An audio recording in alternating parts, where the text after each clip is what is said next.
Narcissus, I don't even know how it came about. We just kind of were young kids. We were kids. We were high school. Yeah, we just, I guess we all had interest in music, and we kind of fell into meeting each other somehow. You know, it was very strange how it all worked. To think about it today, that Brett and I are actually still together because we knew each other in 5th or what, 6th grade? 6th grade, yeah.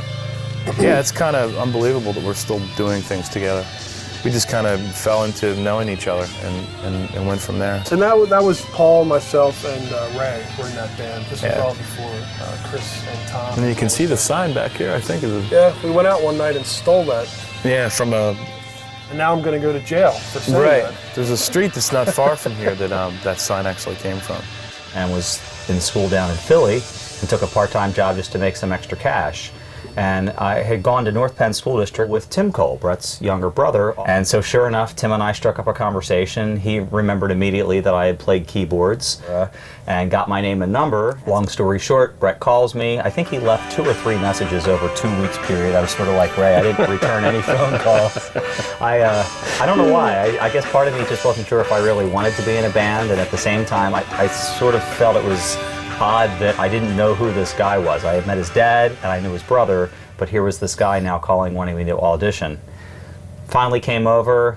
We had absolutely no songs in common that we could play or perform. I was throwing out all this 80s sort of pop rock alternative stuff that I was listening to. Do you know any Howard Jones? Yeah, exactly. Howard Jones and all kinds of other assorted silliness from the 80s. And I'd say by early October, Echolyn had begun. And off we went.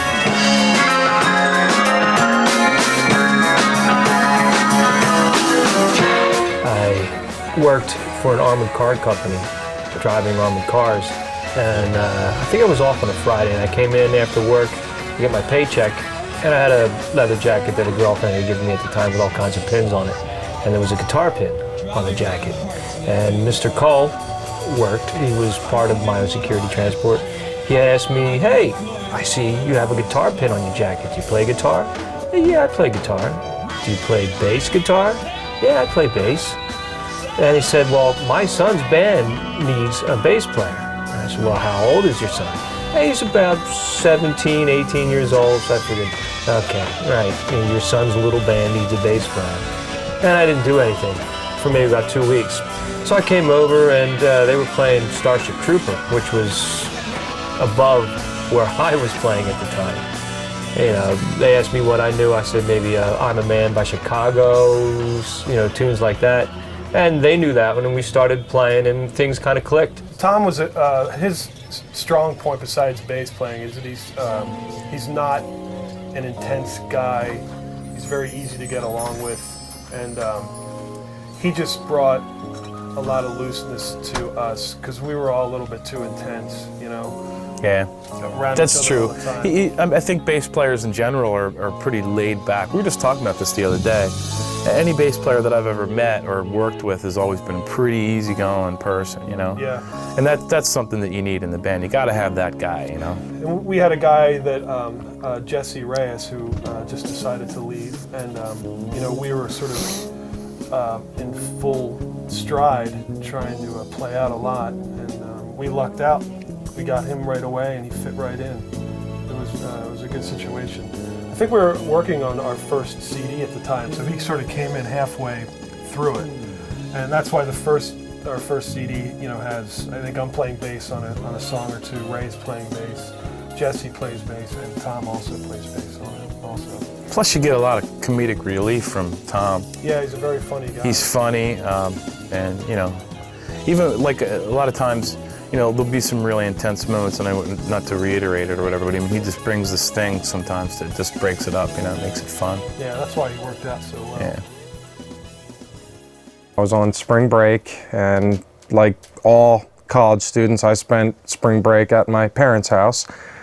And a friend of mine said, "What are you doing tonight?" And I, of course, said nothing. And he said, "You got to see this band. They're playing at Doers tonight. They're absolutely unbelievable. It's the kind of music you're into. You're not going to believe it. You won't believe that this band can play this stuff live." And I was absolutely, completely, and utterly blown away. Like, to the point I didn't want to play bass anymore, especially after seeing Jesse Reyes. I didn't want to be in any other kind of band. I basically gave up. Later on, while I was at school, I got a call from a friend of mine at home and called Brett from Shippensburg, Pennsylvania, middle belly button of Pennsylvania. And we talked for a long time about a good half hour, which is very good duration for me on the phone. We were talking about Pat Metheny, we were talking about just everything music. Justin Timberlake, of course, you know, who was well into his career at the time. And I said, could I come down and audition? And he was like, yeah, sure, whatever, you know, knock yourself out. Essentially, auditioned as a personal little joke to myself, just to say that I could, you know, at least try to get into this band, and in my mind knowing that somebody else was gonna get the chair from me. And lo and behold, I really wanted it bad. So I kept pestering them, and they decided to let me stay on board. Some of the songs that were on that first album were actually tunes that Brett had already sort of written on his own and completed, and then we as a band sort of relearned them. There were also songs from the Narcissus days too. Right. Until It Rains, The Velveteen Rabbit, GDC, On Any Given Night. Any Given Night, that's right. The first album we recorded actually right here. There's a, you know, I think I had a 16-track, a half-inch machine. It was sitting over here. You didn't even have a stool. Yeah. Remember you had like, you were sitting on something and you'd have to kneel down because the recorder was like below and you had to like get down here. I didn't have a remote control button to turn the machine on and off and able to record, so I had to actually sit over there and push the buttons on the machine. But we did it right here. It was a learning experience. I think it came out really, really well quality-wise, but unfortunately the mix kind of suffered a little bit because we didn't really know that much about it at the time. One of the bad things, unfortunately, is I don't have the master tapes of those, or else I would remix them again. We're just listening to some old video footage of that, and even the video footage of those It sounds tapes great. sounds way better than the actual mixes on the album. So Maybe that's one kind day of we'll be able to get it. Yeah, maybe. But they're locked in a vault somewhere in New York City. And nobody cares. But we did the whole thing here, and we mixed it over at a studio in Phoenixville, Pennsylvania. Old Forge. Yeah, Forge Old recording Forge studio. recording studio. A lot of stuff then, you know, we were just concentrating on writing little bits and pieces and parts and Right. making them work together, rather than concentrating on, you know, quote unquote, the song and trying to make it one piece so that you can present that, you know. And I think some of the ideas fell short. I know our parents. Yeah, geez, I know my mom's. Wow, the first record is the record, you know. My brother Tim's the I same don't listen way. to anything else. I'm like, what are you talking about? I'm giving you all the records. I don't listen to them. I like the first one. That was, you know, that's closest to my But heart. that's the, you know, it's a sentimental thing. Yeah, it's you a know? sentimental thing. It doesn't really sound that. It's not about that. But to us, it is really. Yeah, I'm not sentimental with music that way. I'm not either. You know, if it sucks, it sucks. Unless it's by the band Bread. Then I go, Well, yeah, then yeah. And this is called My Comf. It was on Echolyn's original album. It's on the back on the tray card, and we had a friend, Greg McNeil, put it on our first T-shirts. Here's an interesting aspect of Shades. I think that's probably the best song on our first album. It shows a little bit more maturity, or of where we could go. Wasn't it one of the last tunes that, I know it was the Yeah, last we we actually- recorded, but it was the one of the reason last that we we- wrote for it. We had pretty much written the whole first album, and we were working on that. We went out and we played a talent show. That's right. We won, and we won studio time. Now, the studio time was, you know, you can record one song at our studio for free. They had no So we idea. go in there, you know, they're setting up the mics and everything, and it's like, okay, guys, you know, and we're like, all right, well, here we go. We start playing, and, you know, 3.5 minutes in, you know, the engineers are looking at each other. Yeah, they're like, what's going So on? this isn't 3.5, 4.5 minutes in. 10 like, what, minutes 10 minutes in, you know? later. Now they're starting to look over at the reel, they're looking at us, you know, I we're don't think playing. they liked us. Yeah, but, you know, then we spent the whole day, you know, doing some overdubs. We actually recorded that live. We They did. I think I threw a couple extra little guitar things on, fixed a couple bass parts. Right. Ray cut his vocals. It was just live. Like we rehearsed it so well, we knew it. It was like we're recorded going to record and it top to mixed bottom. it, Yeah. in like Top to bottom. maybe like 8 or 9 hours. You know. I think we did it in a couple takes too. I like that song. I think it's good. That's one of the few songs that we do play off of the first album.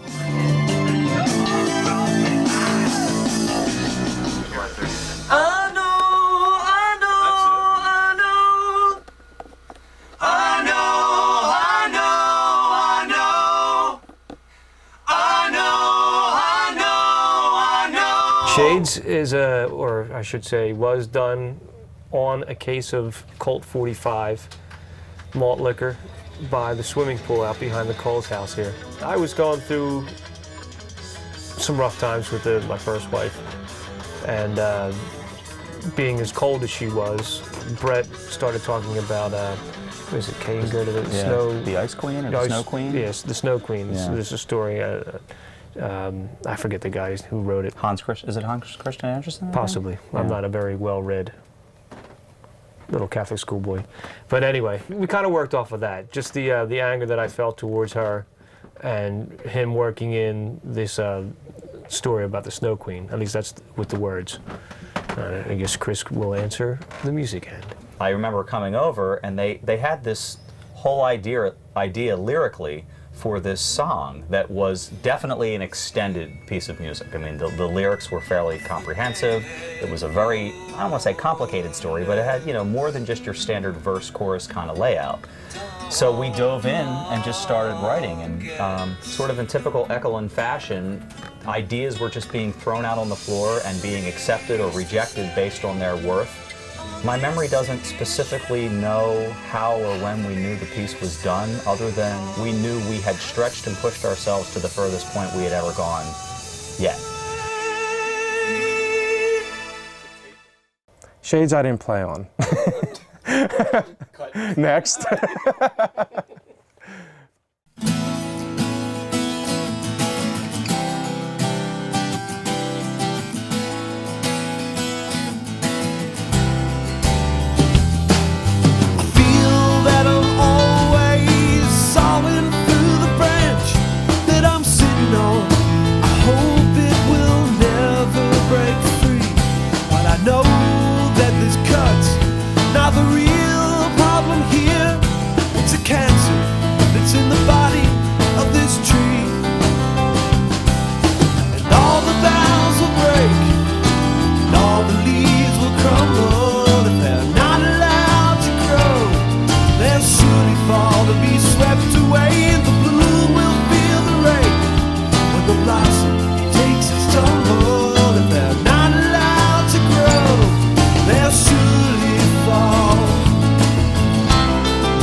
Well, with our second album, I wanted to get a better drum sound, a little bit bigger sound, so we went, Ray's dad was part of this VFW hall, so we went over there and recorded.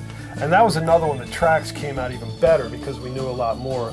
Unfortunately, all the multi-tracks have been erased by the studio that we went and did the mixing at, the same studio. They inadvertently, because we didn't tell them that we wanted the tapes immediately, you know, just erased over everything. Yeah, it's okay. Thanks a lot. Yeah, so, but that we had a great time doing. We were sort of right in our stride, and that album I think was the first time that we finally got our own thing. Yeah, we did. We did.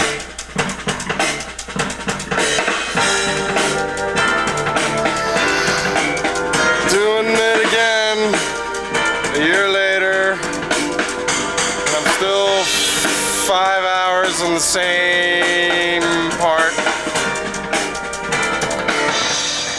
It's sweet.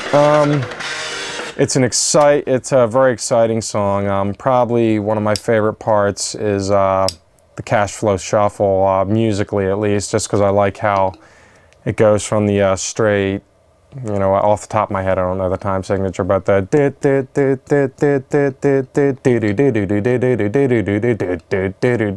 you know, and I just love how it like just snaps back and forth, sort of that bumper car time signature type thing, time change thing.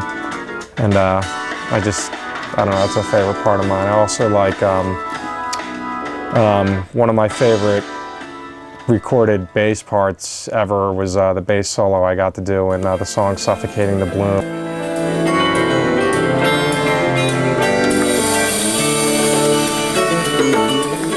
It was a song that was written also when we had so many rejection letters from the record companies. We had at least 30 record rejection form letters stapled to the wall upstairs, and that a lot of that song, a lot of the lyrics from that song grew out of that sort of frustration with the record labels and everything. And we did all the overdubs, the keyboards, the guitar, the bass, the vocals. Actually, not everything was done here. Most everything was done here. I think, didn't we do vocals on Suffocating at Forge? Yeah, I think we did. We knew from the first album that we were on a learning curve, and the only way we were going to jump to the next level was to pay to bring someone else in. And so we went to a local studio not far from here in Phoenixville called Forge Recording, and the owner of that company, along with the engineer, was incredibly gracious to not only sort of cut us a deal and give us the opportunity to sort of learn as we went, but also to save us some money, because we didn't have a lot of money. But we did the overdubs there. We brought some string players in, some of the auxiliary woodwind percussion string stuff, and had it mixed there. And actually worked with another set of ears, Mark McNutt, who became a really good friend for a few years, because he was our sounding board as the artist, where we could say, okay, here's what we created. Can you make it sound good? And he took us to another level. Mm-hmm. He definitely did.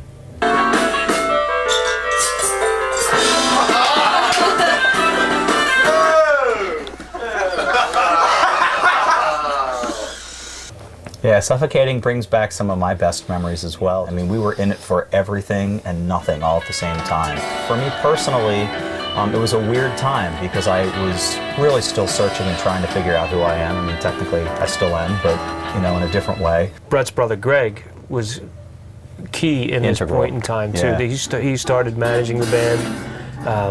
We were working on films, short films that we were doing, props. You know, we had slides, movies, lights, the band, and we'd always be there 2 hours before we had to, so, you know, just to get everything set up, waiting for the sound guy to get there. It was a good time to be alive. Yeah.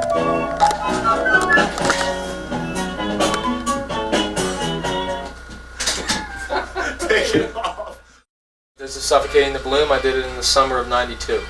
It was used on Echolyn's second album. Each of these roses, I can tell you this, each one of these roses is done in charcoal, done over in paint, a lot of turpentine. Each one is different. Each one I took the time to make different, just like everybody is an individual. And in here, at the time, there was 9 people involved in the band. Maybe more, maybe less, but on an average, it was always 9. And they are unopened bulbs, Suffocating the Bloom, that representing that we had not yet blossomed. One here, here. And on your own album covers, I'm sure you can find them. The blue field here, I had to leave blank. I didn't want to, but I had to for the album, so Ray could write Suffocating the Bloom. We had By Echolyn, which was an idea, like a book. Instead of an album, this was a collection of thoughts or ideas. Why not have the idea, and it was By Echolyn. Well, Here I Am's cool too. Yeah, that's a good tune. I forget how to I play wouldn't that, mind though. doing that song now. I can't play that because I don't know how to play it. Oh, well, never mind. We won't play that song anymore. We used to write things. No, we go to figure Instead these of playing songs like out a now. regular It's like, chord, it's like, okay, well, this is going to be a C chord. No. Or you try to, you do something else. So. If Chris didn't write it down and you didn't write it down, it's like lost. I mean, you gotta listen to the CD, the headphones on, and try to pick the. I can't figure it playing out. an A flat in that C chord? I with don't the- know. Yeah, we go on. When we try to learn these things, and we're like, you know what? Let's do something else. Forget this song. Life's too short. That's why we don't. Yeah, life's too short to sit there and try to remember all these things.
You want a break there? Let's talk about a little nonsense. To this day, that is one of the hardest Echolyn songs for me to play. The bass line is, how would I describe the bass line? That's just not meant to be a bass line. It's definitely not one of those silky smooth Barry White type bass lines and everything. It's a very jagged song. Yeah, I always enjoy playing it because it's almost like, this time I'm going to get it, you know. Exciting song for me to play, but very difficult. Definitely, it's got the definite white man groove in it. The only thing I can remember from A Little Nonsense, we had probably our biggest band debate, parentheses fight. It wasn't physical fight. Well, we were disagreeing so much on how the rhythms of the song would work, with the hand claps versus drum clicks. Thank God you guys remember this stuff. I just remember this song was so out when we first started writing it, and we knew right off the bat that, okay, is this sort of should this have been part of the Suite for the Everyman? Should this have been part of this whole 12-tone thing? But it wasn't 12-tone. Brett had obviously been inspired by Willy Wonka and the Chocolate Factory. That's what I was trying to getting at when I was stuttering. I mean, that's one of my favorite movies, and I think all of us related to that and sort of thought this is really cool. In many ways, it was lyrically similar to the first album, where it's sort of childhood, had that sort of velveteen flavor to it, you know, just sort of looking back and, you know, but at the same time, it made sense with where we were in our lives because we were goofy, crazy, maniacal, wacky guys. Just nuts! Way out there. Wow! A Little Nonsense was one of those songs off of that album that I think really came together really well. It's this short little song that's just, you know, packed full of all kinds of cool stuff, vocally and musically. And yet it's not a lot of piecemeal things. It all really works together well. That's why I like it. It was cool because we sort of stopped writing these long things and really got into writing tighter songs with better arrangements. Even within the suite, there's like songs within that song, you know, that we've played. Memoirs, I still love that song a lot. That's one of the songs I had the opportunity to play my fretless on. I still love hearing that song, especially the live version on the Prague Day '95 recording. And the song's very touching. I like it a lot. It was always a great song to play live. There was something about the ending that really kind of, you know, got your juices flowing a little bit. It was always, you know, watching the crowd too, they were always happy after we played it. It's a powerful song. It starts so soft, and then like Ray said, it just rocks at the end.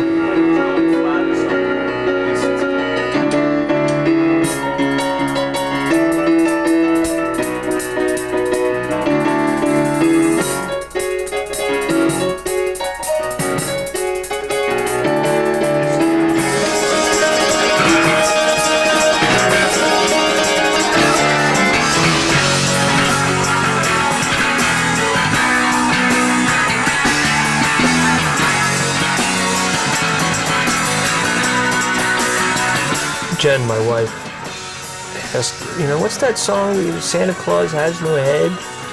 And I'm like, what are you talking about? No, it's Set a Course Up Ahead.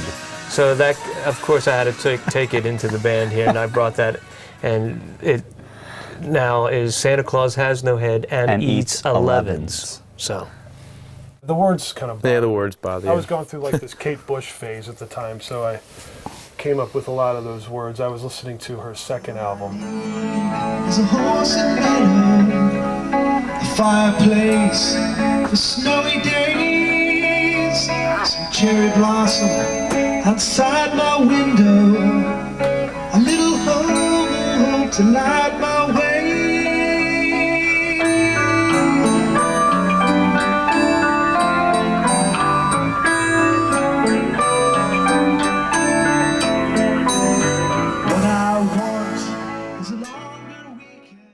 You want to take it to the beginning? Yeah, I'd like to start from the end to the beginning too. We'll start it again. You guys come in.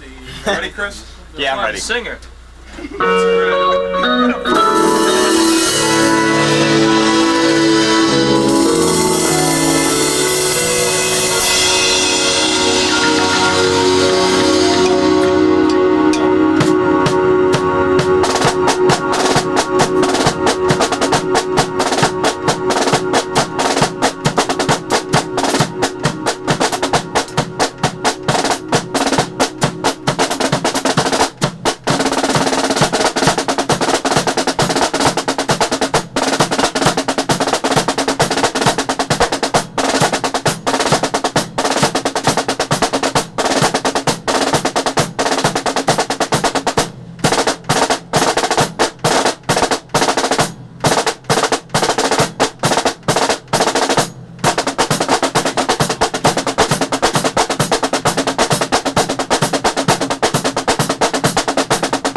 Cherry Blossom, jeez, I don't know. I didn't really play drums on it, to be honest with you. We did percussion. Which is a very commendable thing for a drummer to say. we did percussion. We actually wrote it out and played it.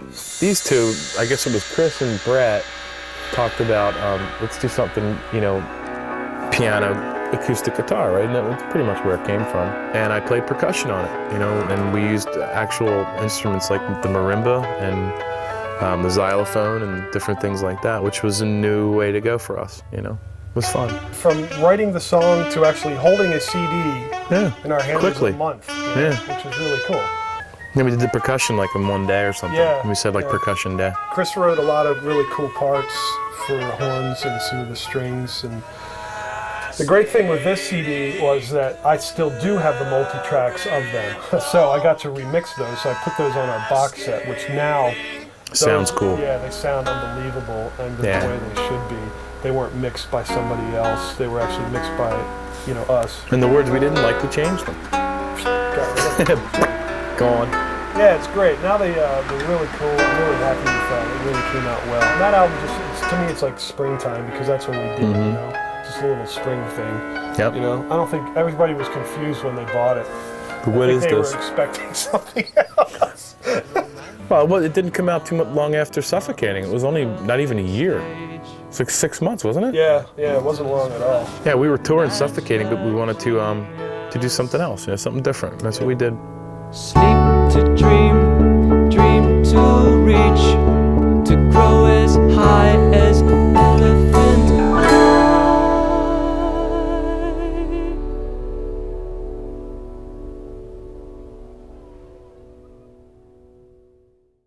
I don't know. I mean, I guess it had something to do with the solicitation from a guy Biff, named Biff Kennedy. Biff William Kennedy was cool enough. He was really into the band. Yep. He helped out a lot. He was into what we were doing. He was a huge fan of old Genesis, which was cool because I kind of liked some of that stuff too. He had a friend of his, Glenn Goldstein, who was an attorney, and he was a big fan. Yeah. They showed a lot of interest, and because of their connections, we got our foot in the door at Sony Music, and the A&R guy, Michael Kaplan, happened to be a big... God bless him, was a big fan of this sort of genre. People started to call us rather than me call them. Michael Kaplan called, and I said hello, and he said, "This is Michael Kaplan from Sony, Epic Records." And I said, good. And he said, "Are they there?" I said, "Yes, sir, they're downstairs." "Can they play Winter Through?" "Guys, play Winter Through." I held the phone up, and they played Winter Through. And he started giggling like a little tiny elf. That's the best thing. He was a little tiny elf from the North Pole. He's just a fantastic man. And gee whiz, man, we were signed. And he gave us a wonderful, wonderful ride. Next thing we know, him and Alan Mintz just drove down here and literally said to Chris on the way here, "We want to sign your ass." So he was part of the deal. He signed the rest of us too. So. We honestly thought, wow, here's an A&R guy who has the ability, whether it's through respect or arm twisting or whatever, to go to his higher-ups and say, I have something that's very different than all of the other stuff we're selling. It's not plan A, it's not plan B, in fact, it's plan Q. And we're going to go out there and we're going to find this market. Plan P for Prague? It could be plan P. I went one further because we were Prague Plus. Oh, I'm sorry. Yeah. I'm sorry. It's all right. It's all right. You forget a lot of stuff, so. I don't remember either. Getting older. Yeah. You know, we got a record deal after, maybe 3.5 years of work, pretty much. And, it worked out really well. It worked out, we learned a lot because when we made the As the World record, I mean, we had never worked in studios or with the people of that caliber. That was like a totally new thing for us. Yeah. Exactly. Glenn Rosenstein produced it, and we just learned a ton of stuff. And he really showed us what it was like to, go from this level up to the next this level. Yeah. And that's a great gift for somebody to do that. And I try to do that working with young kids today, just to share that information. Because a lot of people don't get that information, you know, to do that. They don't understand that, and Glenn really showed us that, and that was a really cool. Yeah, he didn't have a problem. He didn't have a problem saying this is what it's supposed to be like. You know, we really wanted to make something good, and he really assisted us in making it good. You know. What do you have to Tom say over for on the yourself, left. Mr. Hey, I'm Producer Ray, next to guy? Tom on the right. This is Chris, somewhere in the center. Paul's here, and Brett. Some of Glenn's stuff. This is pre-production. Looks like one of our first days or so, right, Ray? Yeah, so actually the third day we were there, but the first day for playing tunes. Somewhere in the land of Echolyn. There's Chris with his bad hair. Real bad hair. What was going on with that? He always had that surprised look on his face. I'm playing the piano. That's me learning new ergonomic ways of playing the bass. This is when we had the studio, sorry. I was a total idiot in those days. Studio line with flags, Brett. That's right. The flags. The flag stage. Where do they come It was from? the flag stage. Montgomery Mart?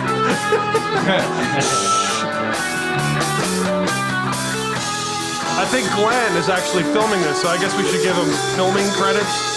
Thanks, Glenn.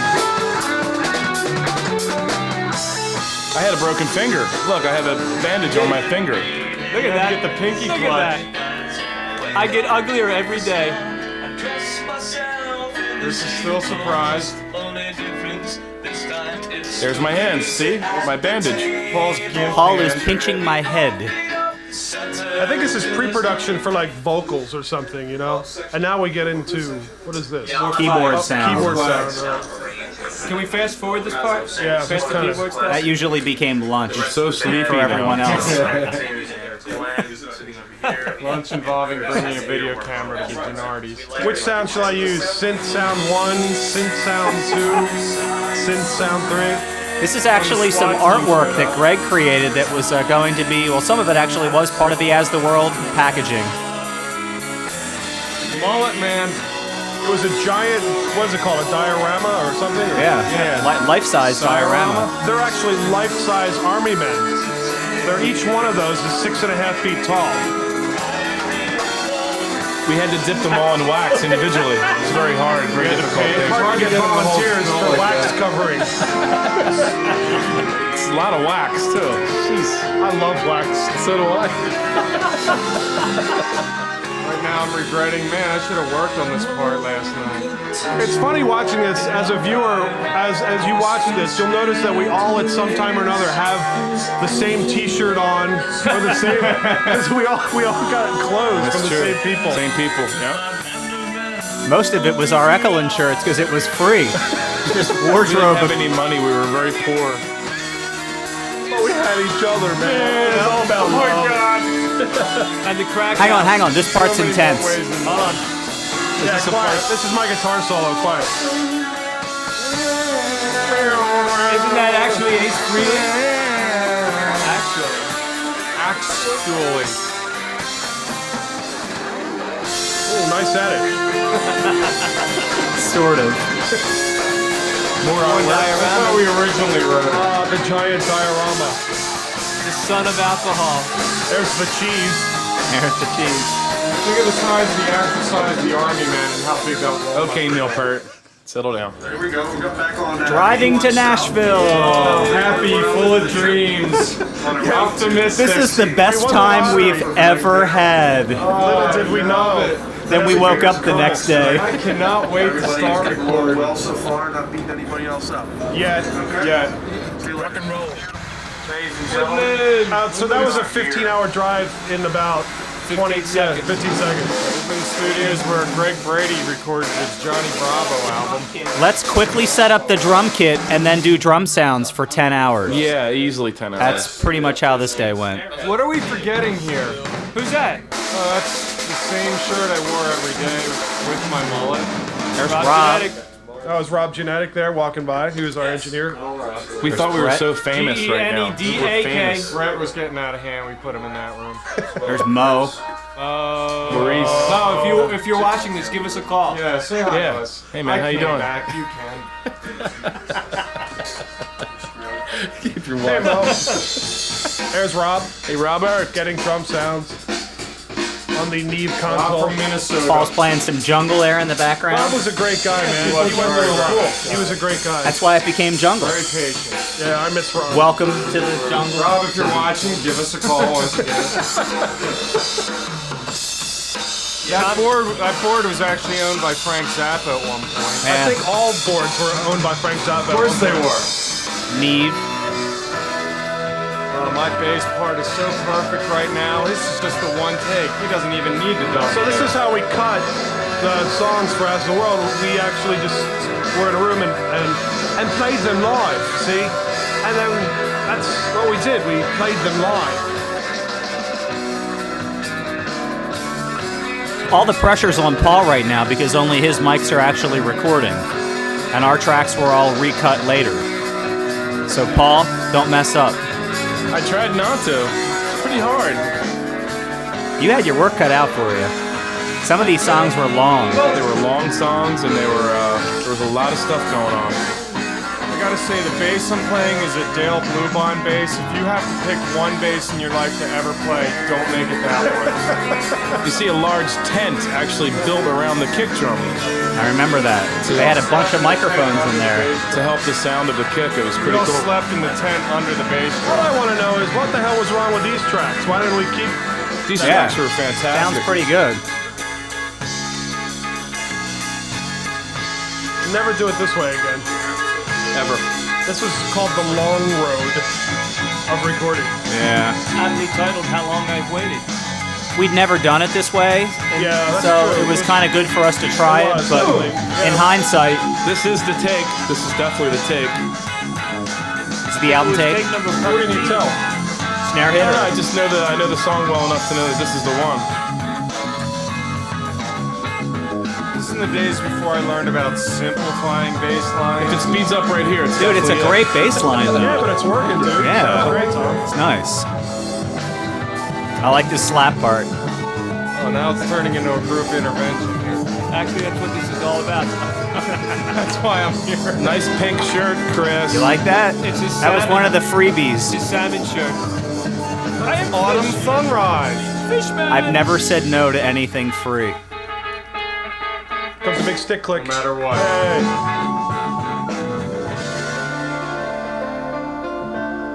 New day, new clothes. Got really larger. Salmon shirt on with Chris.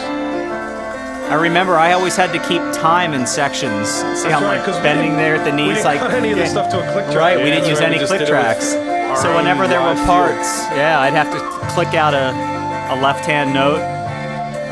My whole mind right here is don't make a mistake, don't make a mistake, don't make a mistake, don't make a mistake. But it didn't matter. This is my last. This is gonna be my last take. I'm thinking Gerst house, Gerst house, Gerst house. Fishbowl. Get to the beer. 75 fishbowl. I still have my fishbowl. Do you have your fishbowl? I don't. Oh, man. I don't have my fishbowl. Goblet. There was a bar that was not very far from where we were recording these tracks. It was a German place, and they had these big, what do you call them? Fish bowls. Yeah, like big goblet. Yeah, they were just awesome. 75. I still have mine in my cupboard at home. Bastards. God bless you. And my Gerst shirt, of course, it doesn't fit anymore. But you have it. I don't think it ever fit, actually. I still have mine. So what? Habit worth forming. You now The big 3/4 Is that section. the new melody I was coming up with? Bear in mind, all you can actually hear in the room is drums. It's a mix between a theremin and a pedal steel. Correct. What is? His new sound. Oh, my new sound. Here I am. Keep Steel burns This is Charlie Brown section. I always like this part. Vince Guaraldi. This was my favorite part.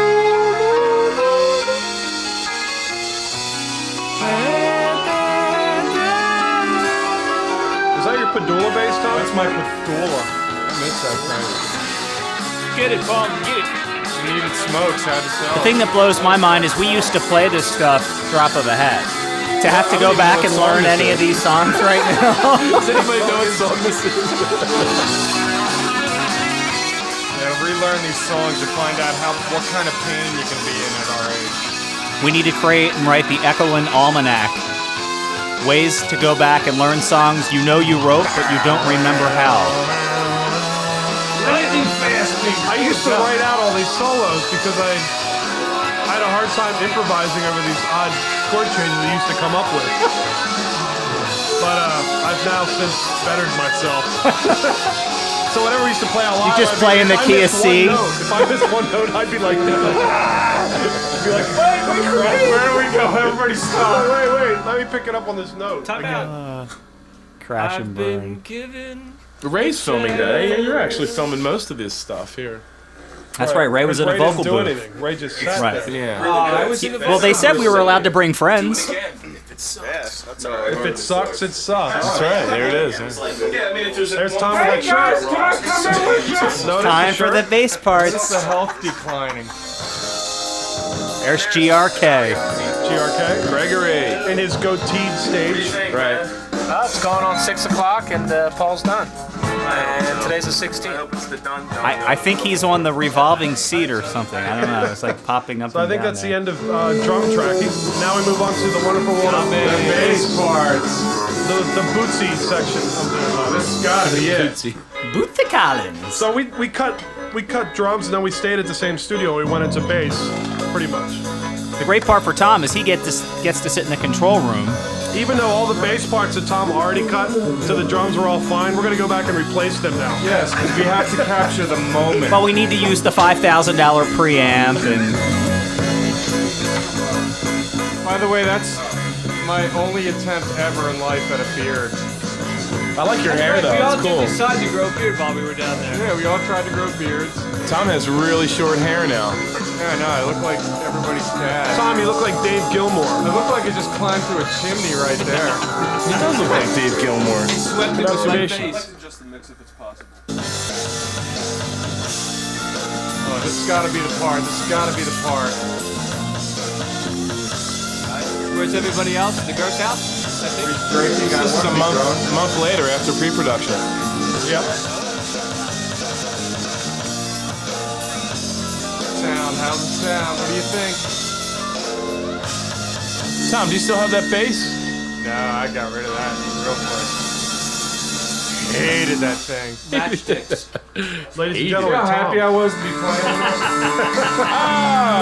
The wonderful world of Buzz. This was Man. actually Liberace's touring piano. Everybody had the hot seat. Yeah. Everybody had a chance at the hot seat, and this is Chris's turn.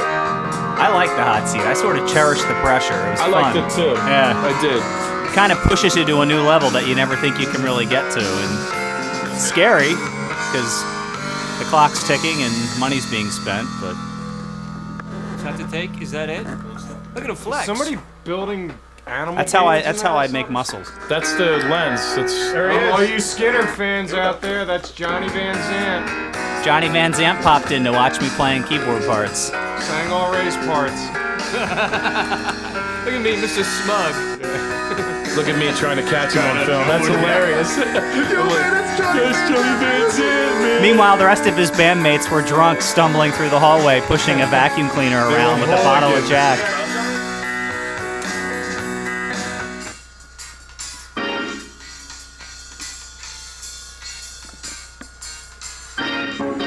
There we go. Hammond. Yeah, Chris, that one doesn't have a sustain pedal either. on it. That was an inside joke. sorry. That was a how many notes can I get in this chord kind of chord. Tinkle, tinkle. I was going to say tinkle. tinkle. Tinkle, tinkle, tinkle. The scariest thing of all is these are the kinds of melodies I sing in my head walking around. Yeah, except I wrote this keyboard part though for this part. This is interesting. This is just drums Here and comes this piano. part. Oh, that's weird, right? So you just cut this to the drums. Just to the drums. Yeah.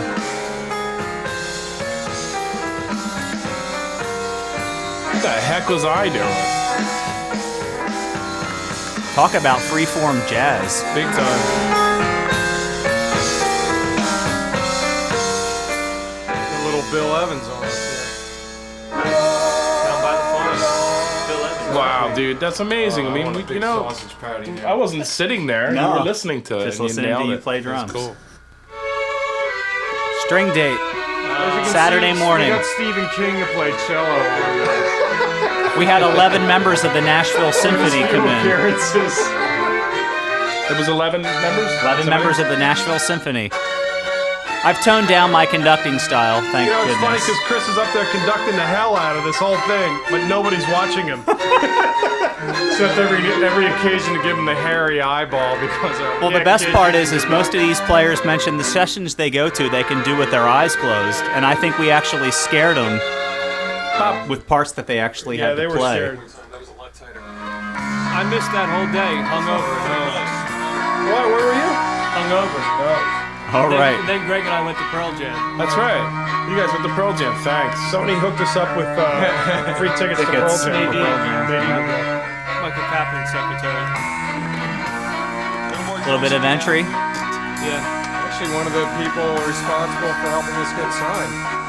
They started warming up to you a little bit. They did. The more you did it, right? It was tough. It was tough because as the person writing out the parts, I had everything done by hand. And to have all these strangers walk into a room and expect this to be just a sight read gig and realize that they were actually going to be asked to play parts, it was challenging. It was challenging.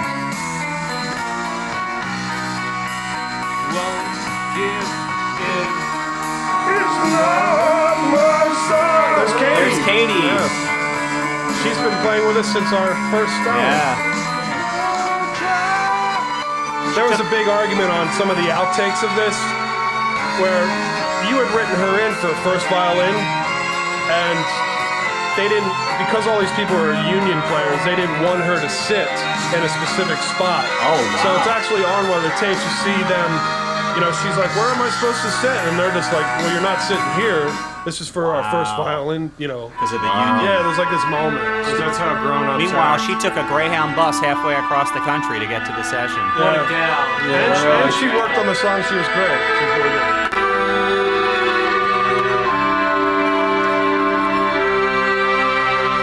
Beginning of Never the Same. The real funny part was during the break when these guys had to go out in the lobby and hang out with Gary Rosington. That's true. How's Gary today? Gary's doing good. Gary's doing good. Well, he's standing right next to me. Why can't he answer? This was tough because this was also our first time working with union players, and I think they took a break every 45 minutes, no matter what. Could see the sweat running down. Oh yeah, the back of your neck. Yeah. It was a stressful day because we had to get it all done. Focus on that little. The scowling man. Scowling man. Next song. Excellent. Next two. Yeah. That's nice. I do like that. Oh, this was Sam, our woodwind player. Yeah, he was He great. played a little bit of everything: clarinet, flute.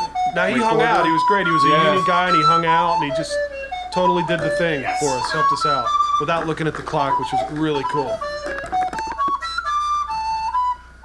Or how much did the strings cost us? That it was like 10,000. Yeah. Boatload. Union No rates. problem. It was I like that. 5-hour session. And can you attack the last two? Bum, bum. Don't blow too hard. That's not. Man, great player. We moved over to 16th Avenue South here. 16th, yeah. Very comfortable place That's to work. wall of sound here. Guitar time. Yeah, whatever, Paul. I don't think it's in business anymore. It is. Look at all those amps. Look at all that. That is a wall of rock and roll. I think I only used one amp. Chris had espresso this day. This is what you call overdub hell. Chris had a piece of chocolate on the side. I think this is the one I did first. I just got it out of the way. Audio. Notice how perfectly it's played. Well, remember we were playing you the CD so you could remember the song. It was one big. I like this part. I like how the song always would sort of open up here. Yeah. This one was a good one. We used to play out live a lot. Yeah. A lot of energy. Yeah, definitely.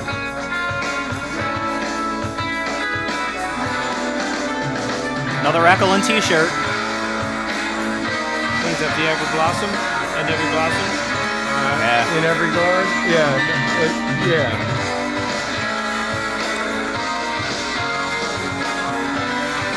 extremely loud out there. I remember that. Get that smile for you. Get that camera off of me. The cheese.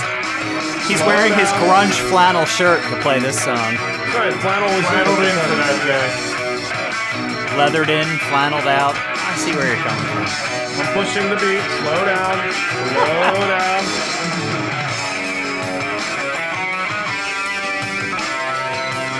That's the hardest part, is sort of learning how to find that pocket. I struggle with that too. Echo tempo. Yeah, gotta sort of just feel the groove and find it. It is hard though when the drummer's not there live in the room. Yeah, we should have saved the original tracks.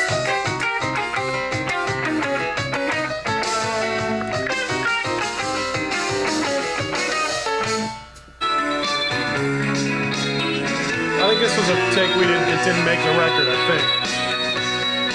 I messed up, but it was kind of cool. Winging it.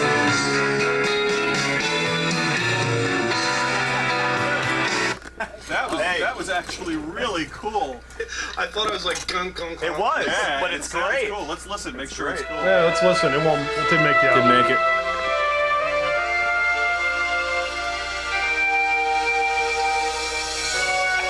There I am wearing the shirt that Tom was wearing. He didn't The day feel like before. doing laundry, and I smelled a lot better, so I was good. Well, that's because Tom took it off and left it on the floor.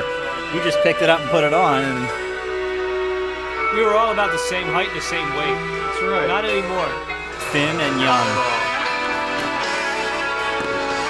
Yeah, I'd like to see a before and after of our guts from when we went down there to when we left.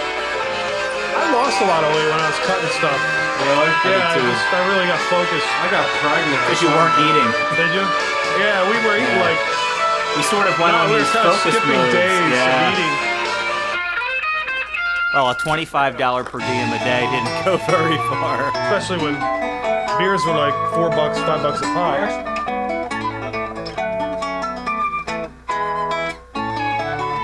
We had a Murray Little Jester running around during this part. That's what was his name, right? Mary Jester? Murray Jester. Oh, how they danced. This was always neat, sort of seeing how the songs would almost reconstruct themselves. I filmed every stupid thing. Yeah. It's Oh, ridiculous. It did. It's wild to hear how the drums would then build from the keys to the strings to the bass to the guitar. Meanwhile, there's still no vocals. Unbelievable. The 12 string, we had Brad eat a lot of granola beforehand. So excruciating. Oh yeah, here we go. All right. Kurt Cobain is dead. He has killed himself. Hey, we found out this news. So I actually spoke to his mother about this. She had an identical. Yeah, that was a weird day. It was a really That weird was day. weird.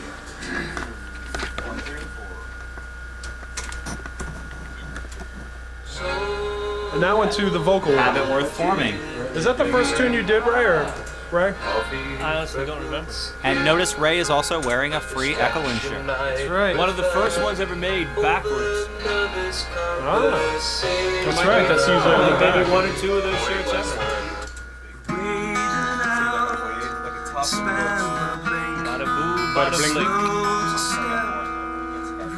I think you sang like 3 or 4 verses, and then I took you to the hospital to get your vocal cords looked at. That's right. Get your nodules fixed. Remember, they stuck a thing down your throat, and you were like, Like alien. it was hilarious. Brad had a problem with his voice. It was really kind of weird, but it went away. It's called background vocals for days. Background vocals for days. We thought you were James Hetfield in the hospital. That's right. Aren't you James Hetfield? Yeah. Yeah. It's getting there. Master.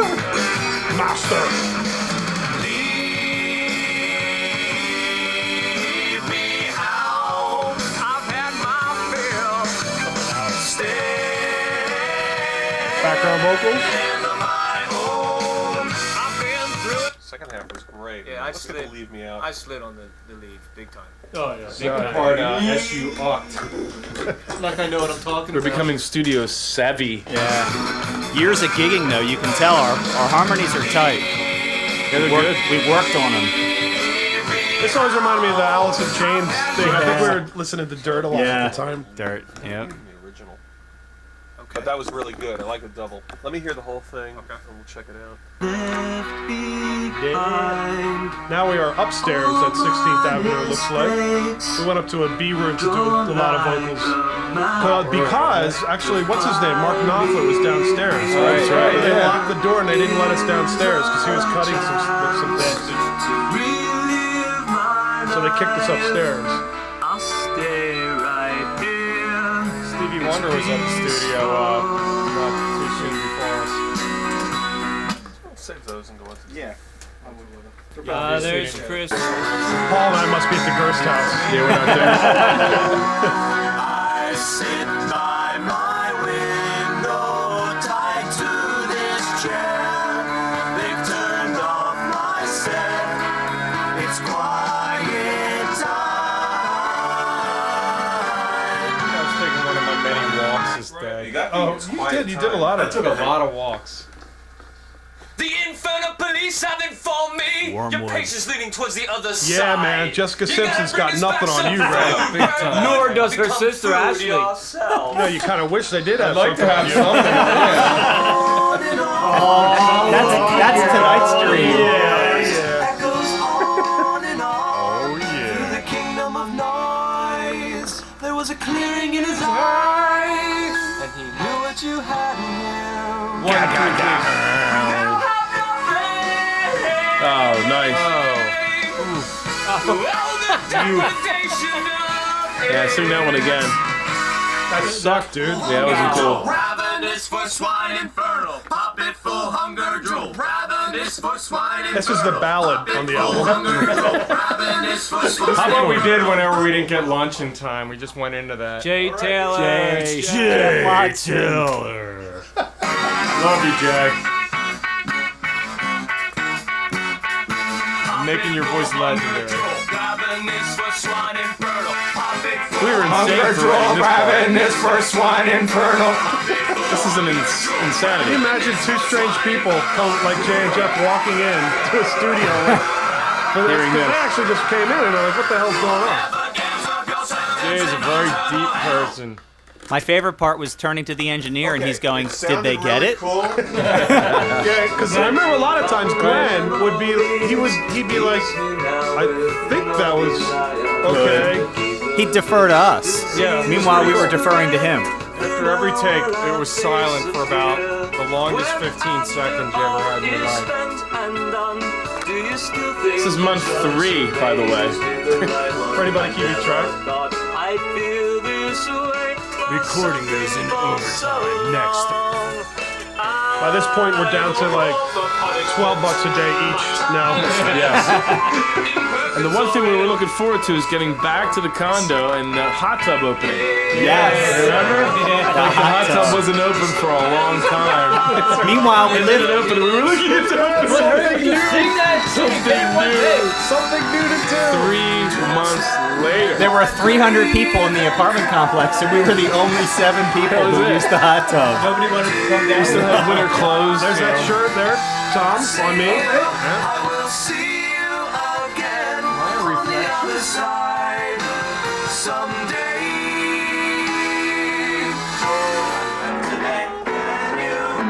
I was at home at this point. I was in rehab like a good rock star. You can tell how excited we are. I think we were actually teaching Rob a part. It was in the morning too, I remember. We were like, yeah, whatever. I hate this album. It's a lot of hate. Like another album. Is he done yet? Get on with May now. That's right, because Rob came in that day and he's like, hey, what are we doing today? And we were like, I'll make you know that me. Why don't we teach you what we're doing? Vibe and pitch were perfect. The timing. Oh, hang on. Timing was Paul's fine back. too. Paul's back. Paul, yeah, Paul comes out of the woodwork. Paul's been just drinking for the last 3 months. Let me get back to the Gerst. There we go. When I'm done playing the I joined the band at the Gerst house. I actually became the drummer for the band for 2 months. That's right.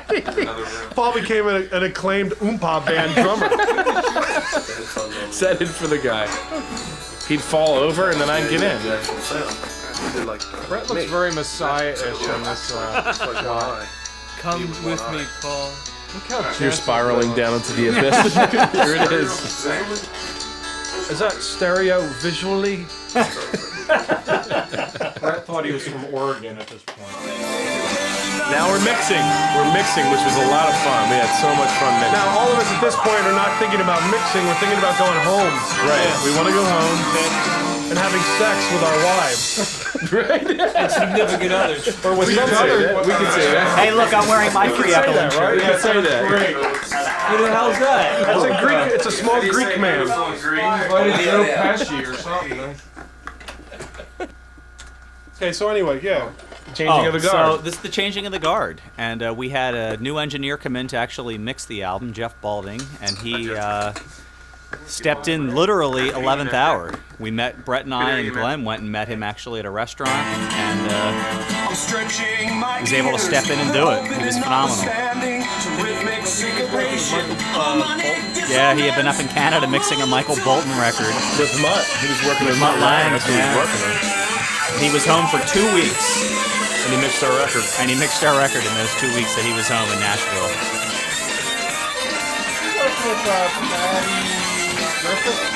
Nancy Griffith. Who's Patty Griffith? We started out at 16th Avenue, right? No, we started out at Woodland. Oh, we started out at Woodland. Woodland, 16th, Woodland. We kind of moved around. I know that. Dugout or something, Chris? Or dugout? Soundstage. Yeah, that's coming up, I think. There's Jeff. Thinking, what the hell is this? Jeff was a hot man. Yeah, he was hot. He was definitely hot. Yeah, he was kind of hot. I wanted to be like him. Like, I wanted to grow a beard and, like, long hair. You know, are you like that, too? Yeah. Yeah. I am him. Little did we know we were creating an album that no one cared about. Yeah, I still don't care about it, but just spending tons of money. Most of the modern world would know nothing about the release, and those that did, other than a small percentage, look at these heads. Went right large through their heads. heads. Like a welcome mat.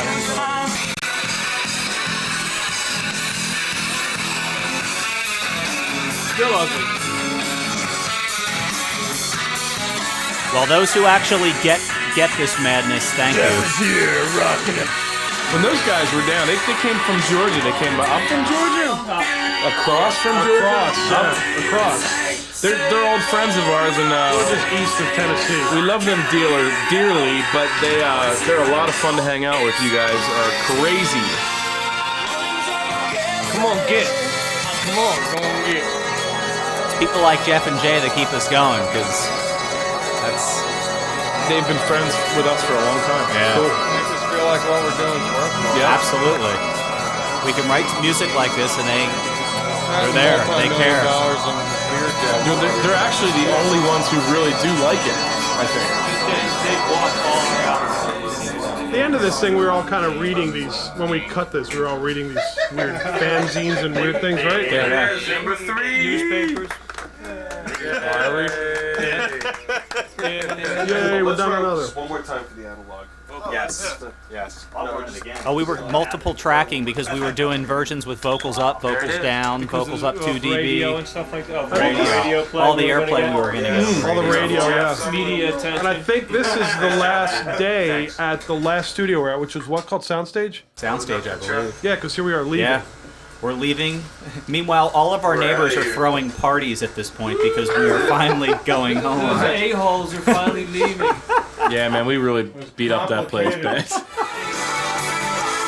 I drove home, and then mastering was in New York. So this is at mastering in New York City. This is the day that they found OJ's wife dead. Was it? Yes, it was. Wow. Don't fit it quick. And there's That's doing some crossfades on it. Yeah. We did a couple crossfades on some songs. So. Digital editing software. Yeah. That was the top of the line digital editing thing back then. Wow. Woo. In black and white. Did you hear that crossfade? Woo. Seamless. And that's the end of the album. And then from there out, it was pretty much downhill. Yeah. Yeah. The thing basically that made me walk away was the band was really, really driven, and we weren't making money. I kept thinking to myself, you know, is this going to be the rest of my life being in a band that's struggling to, you know, make enough money just to survive?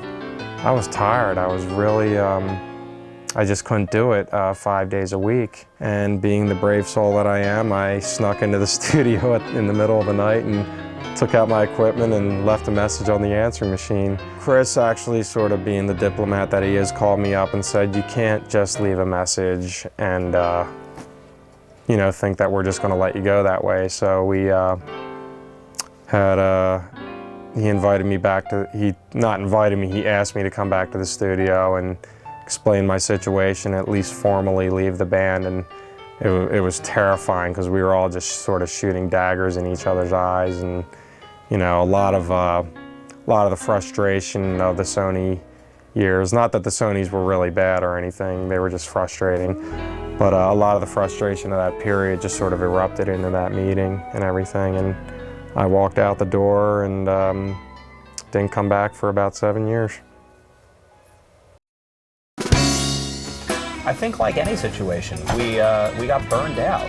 We started to unravel. Tom was the first who decided that he couldn't take it anymore, and he just said, you know, this isn't for me, it's not going to work. I went second, and not that I was sort of using Tom's exit as my departure, but I probably made it a little easier, because to be the first I think would have been the most difficult. But for me personally, I had finished college and closed that part of my life the way I promised myself I would, but I wasn't teaching. And so here I was now doing the music thing, but not getting anything back from it other than the satisfaction of just doing it, which wasn't paying bills and allowing me to live. I lost a marriage in the process because of it. I think it really strained my wife's and my first marriage because we didn't have an opportunity to really be who we were supposed to be, because I was so wrapped up in this and trying so hard to do this. It was just time for me to move on, time for me to leave and go try other things. And I didn't leave to go start another band. I didn't leave to go do anything other than just figure out who was Chris Busby now that this part of his life didn't pan out the way he thought it was going to be. I think, at least for me, I know I felt in my gut that, you know, I'm sticking this one out. We're going to continue to do what we're doing. Keep playing music, keep writing music.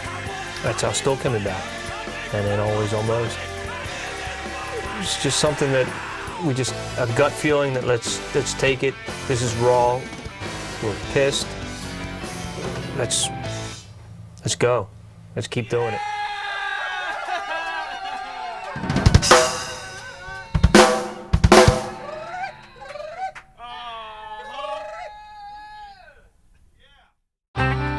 Yeah, and I think they just wanted to play again together, which was the whole reason you do it, right?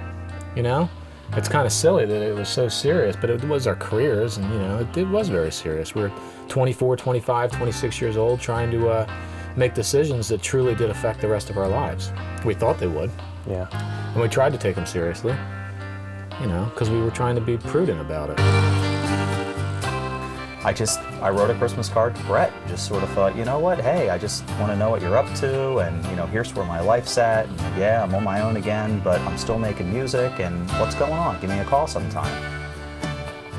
The weirdest sort of irony or serendipitous part of that was that he, the same exact day, was doing the same thing to me. And so we both mailed these cards, and they arrived 2 days later, and we were on the phone that night going, what's going on? How do we patch this thing up and maybe give it another go? Chris called me up one day just to say, hey, what was going on? And we're talking, he came over and he's like, hey, I'd love to play some stuff if you want sometime. I'm like, yeah, sure, what the heck? So we just missed each other. We wanted to get back and just play. We weren't gonna, you know, do like that reunion thing. But I think after writing a whole bunch of songs, they started turning into sort of Echolyn-esque songs.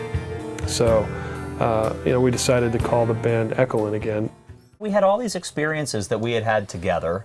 Then we went off and on our own had different experiences, and then we were coming back together 5, 6 years later, and it was just an opportunity to sort of say, well, this is what I'd like to play now. I totally revamped who I was instrument-wise. I went out and bought new gear. I'm a piano player, so when it came right down to it, I stopped and thought, I don't want to use as much synthy stuff. I want to use piano-type sounds, organ, electric piano, and then occasionally a synth to just flavor or texture. As soon as we started writing that album, we knew we were onto something again. And that's when we realized that this is still Echolyn. The whole album was, basically American stories. However mundane they may be, they are, no less pertinent from anything else. So that's what they are, just sort of like everyday stories of what people go through throughout, the span of the 20th century.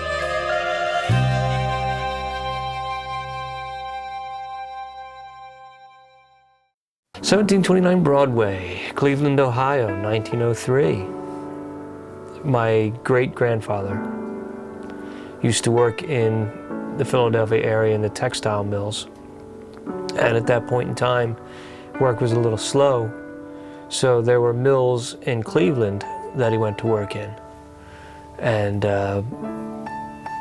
maybe 3, maybe 4 years ago, my aunt, my mother's sister, came across some letters that he had written his wife back here in Philadelphia. I guess it was maybe over a 2-month period that he was away. But he had, I think, between 6 and 8 kids. Times were, he was really struggling. The family was tight. And I tried to take the best parts from the letters and make them into, 1729 Broadway. And it's a really cool song to sing. It's a song about distance. It's a song about having to do something to support loved ones, even though you don't want to do it. The music for it was another one of those things. I think I just had the chord progression for a while, and for the verses and the intros, and it just sort of came together pretty fast. We're like, all right, well, let's see, what haven't we done yet? Well, let's try writing an album's worth of a song, without it being a suite, without it being piecemealed together. It's kind of interesting because the song sort of started in the middle and then we worked our way out towards the beginning and towards the end.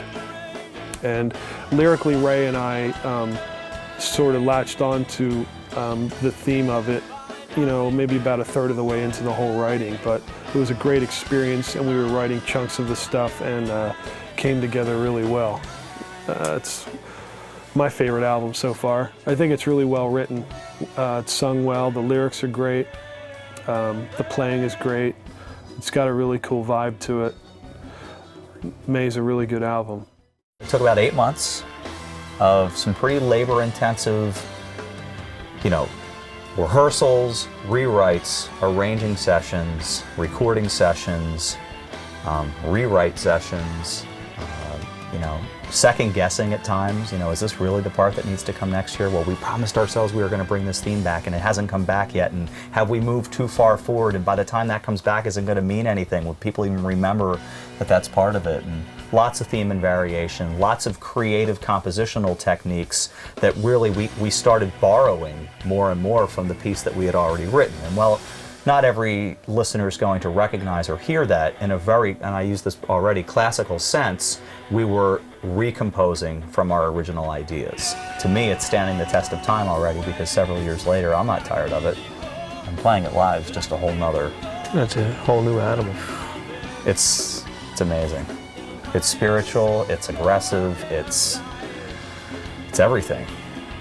I've joked that I'd play it 3 times live in a show and not have to worry about playing the other material. I'm sure people would disagree wanting to hear other tunes, but it is its own thing. I think May is incredible. It really is. I mean, it's a musical statement. Any artist would be proud of that. And me being an artist and able to recognize that for what it is, and that's a good tune. No matter what the length may be, I mean, it's a good tune. May is, after Brett got a hold of me and he said, you got to hear what we're working on. And he played the first like 3 minutes of May, which of course is a smidgen. And I was like, oh my God, this is amazing. So I took it home, and I have total ADD. I can't listen to anything for more than 2 minutes. And I became riveted to this song. And I don't have a lot of regrets that yeah, it would have been great to play the song, but I think Ray did an excellent job on it. But I've played the song with the band several times, and got to play it live with them. I was very humbled to play it with the strings and everything at the Sellersville show. But even now, I still listen to that song like I would Dark Side of the Moon or anything else. It's a fan listening to May right now. And just, I feel like I'm being given the opportunity to play one of my favorite songs, not just by Echolyn, but just of all time with the original artist.